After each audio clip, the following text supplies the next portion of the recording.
Hello guys, it's been a while, but it's time for the Monster Hunter Rise review since I just beat the game today. So yes, this is the collector's edition case. I have a fair bit to say about Monster Hunter Rise. So we're going to start with character, so you can either choose a male or a female protagonist. Choose their name and totally customize them to your heart's content. For example, my character had blue eyes, blue hair, and a blue scar going over his left eye. And of course, you get to choose your own dog and cat. My dog was called Lapis, blue, and my cat was called Felix, who was white with blue stripes. So then we go into the main hub called Komura Village, which has a lot of different aspects to it. Of course, there's the main area, there's the gathering hub for online quests, a training area, the Buddy Plaza where you can send out different animals on various quests to get materials. And there's even a second blacksmith area, which is kind of cool. In terms of the characters, well, I honestly think the characters are quite lovable, especially Iori, Yomogi, and Fugen.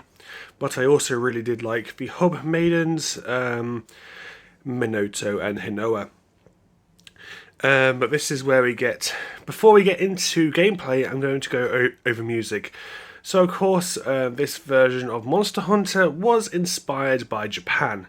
So the Japanese themed music is honestly really stunning. My only downside is that every monster doesn't have their own unique theme.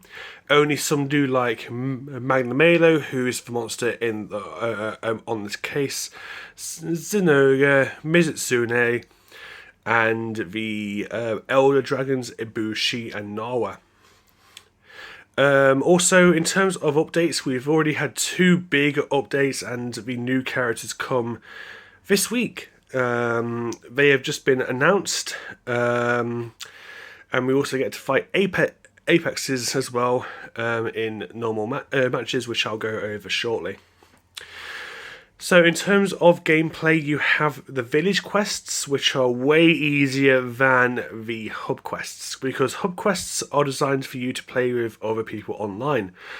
However, once you beat Magnamalo in the village quests, you basically beat the story of the village quests, and you do have some more after to beat if you choose.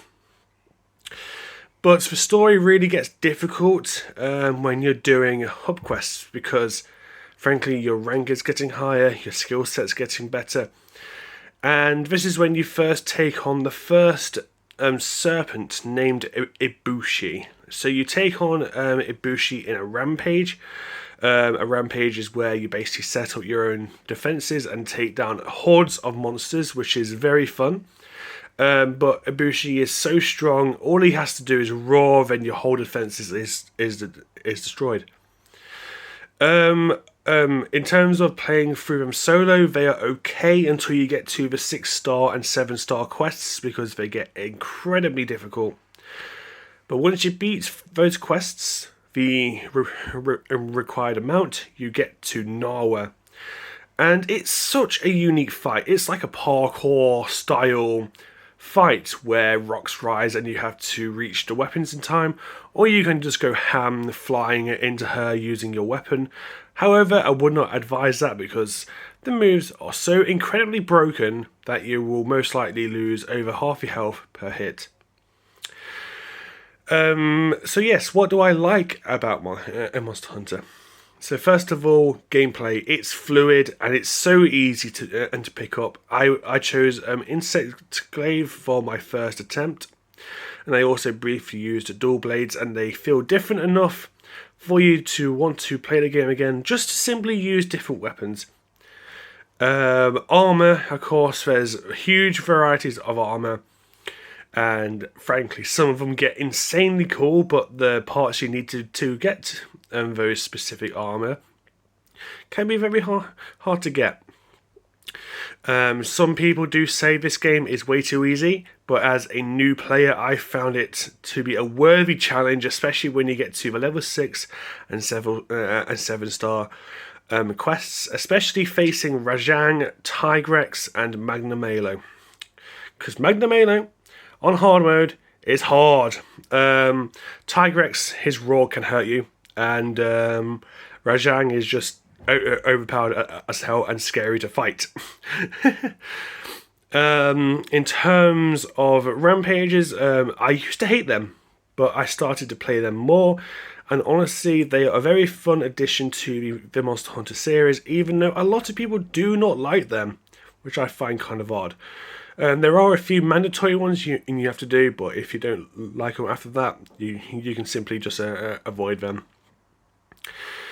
And yes, I have mentioned music, but the music really adds a lot to these fights, and I'm glad that the music in this game is some of the best I've ever heard, especially Japanese action music.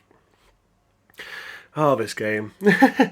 So yeah, it took me about 90 hours to beat the main story, because I was grinding, getting specific armor and weapons, which I was after. And even then, I've still not beat all of the quests, or got all the armor and weapons which I'm after. And especially with the new update, we get 3 new monsters, 2 new Apex monsters, and we can also fight Apexes in normal battles. And the Apexes are basically stronger versions of current monsters. So currently we have Apex Azoros, Apex Mizutsune, and Apex Rathian. But soon this week we will also be getting Apex Rathalos. Kill me now, because I struggle against Rathalos. And Apex Diablos, which sounds goddamn terrifying. But yeah, in terms of replayability, there's a lot to like here. And especially with Capcom's continuous support, there's no reason why you should put down a game, unless you don't like it, of course. But as a new fan, to a new fan to Monster Hunter, a new player to Monster Hunter, this is a worthy addition, especially for the Switch. It runs fantastically, it looks amazing. I've noticed 0 frame drops. So especially compared to other games like Hyrule Warriors, which have a lot of frame drops, this runs splendidly. If you are a pro at this game, you can probably beat it in like 3 to 4 days if you play it often. But if you are new and take your time like I did, I'm pretty sure you will enjoy yourself. And playing with friends as well online can be also a massive blast. Do I have any negatives? I don't. Just don't choose Agnesom as your first quest, because that thing took me forever to beat. And I had like the weakest weapon, weakest armor, and I never thought I could even beat the first monster. But once I started upgrading my armor, weapons, I stood more of a chance. And yeah, just be aware, Magnamalo's moveset is a massive shock the first time you face it. So in terms of games, this is definitely in my top 10. So far, based on the games that I played and bought this year, this is definitely not a number 1. It's just, I've had so much fun with it, and especially with the new content we're getting soon, I'm going to be playing this a lot more, and I don't think I'll be getting bored of it anytime soon. The only criticism I've got is petty online players who complain if you want to capture a monster or go off and find resources. The little birds are there so you can get stronger, get more health, stamina, defense. Those are there for a reason. That's why people go and get them, so they can be stronger in the match and therefore more helpful. So please, petty Rise players, stop complaining if people go off and don't help her immediately. It doesn't matter. Or want to capture a monster, because that ends the match quicker, and you can also get exclusive items via capturing monsters. But yes, apart from that slight nitpick, this game's easily 9 or 10 out of 10. Highly recommended, especially if you've never played Monster Hunter before. In terms, if you have played it before, there's nowhere near as much content as, just say, World, but World was in the same spot when it first released, and of course Capcom needs time to release the future updates. So yeah, overall, my impressions of Monster Hunter Rise is that it's a very fun game for solo or playing with friends or randos if you can tolerate them. The music, design, monsters are so unique.